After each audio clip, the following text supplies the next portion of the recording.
Hi, my name is Lisa Davis, and I'm going to give you a little information about my experience with a new puppy in our family. About a year or so ago, my son rescued a black lab from a friend of his who could no longer keep the puppy in her apartment. So we'd never had big dogs at our house before, so this was a new experience to us. And I can only compare it to having a new baby in the house. We have this child at your feet that's getting bigger every day, and he can't be left alone. So we have to treat the house as though there's a baby in it. The experiences learned is that you can't leave anything out that you love, nothing that you treasure, because anything that you would touch, the puppy's eventually going to touch, and because you're gone, destroy the item. Not necessarily intentional. These puppies experience a lot of separation anxiety, is what the professionals call this. It is no different than your child who cries when you leave it at daycare or when you leave it with a sitter. My kids both cried immensely when my husband and I both left. This puppy basically does the very same thing. So to alleviate the tension while we're gone, we have a very strict routine when preparing to leave, so we don't have damage and the puppy's not set up for failure for while we're gone. We go through a very strict routine of preparing for when we're leaving. We go for a quick walk. We let him know that we are leaving. I get my purse, my keys. There's no slipping out or hiding or anything like that. He knows that we're leaving. We get back from our walk. We hand out treats. He sees me get my things. I remind him to be a good boy, and I leave. This has cut down on the damage immensely. We still have some damage, and some of the damage that happened while we were gone was he needs to see, we left out the front, so he looks out the front window to see when we're coming back. So to clear his view, he's chewed through all the blinds in the front of our house so that he can see when we return.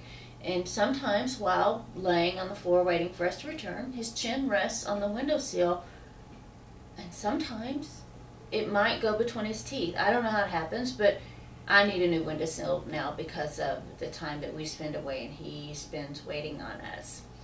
He is over a year old now. We don't have nearly as much of this damage anymore, but I can just give anyone fair warning that when you have a puppy, there will be damage, but the more time you're able to spend with him, the less damage that you're going to have. The more things you give him to chew on freely, the less he's going to go hunt for something to chew on. We are very liberal with giving him lots of toys. He has more toys than children do. 2 huge baskets full. But his best toys are toys that anything that I have fiddled with or messed with. And they're all free.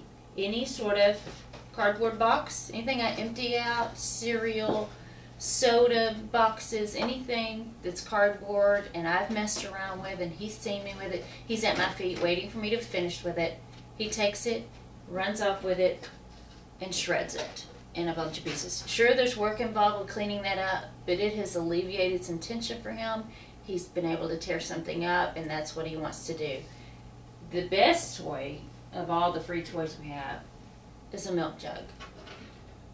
When we finish a milk jug, probably every 2 or 3 days, it'll take him a good 2 or 3 days to shred this. This one, he's been working on this one since yesterday. So it's got teeth marks all in it, but not quite tore up yet. He will pick it apart into little plastic pieces and keeps him very busy.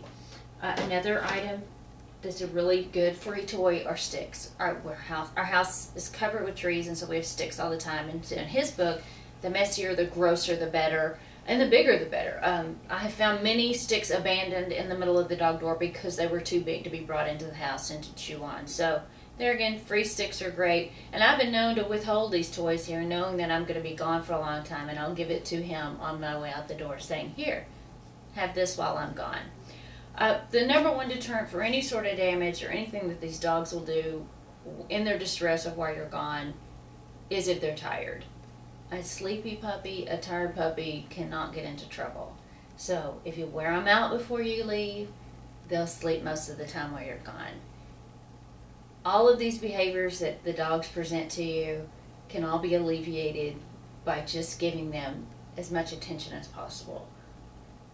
The more you love them and spend time with them, the more you're going to be rewarded with good behavior on the dog's part.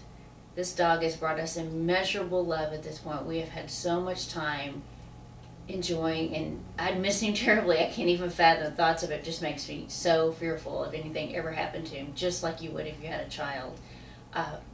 But never thought I would enjoy having a big dog in our house, but we are having a blast with him. And like I said, the more time you spend with him, the less problems you're going to have dog with in your future.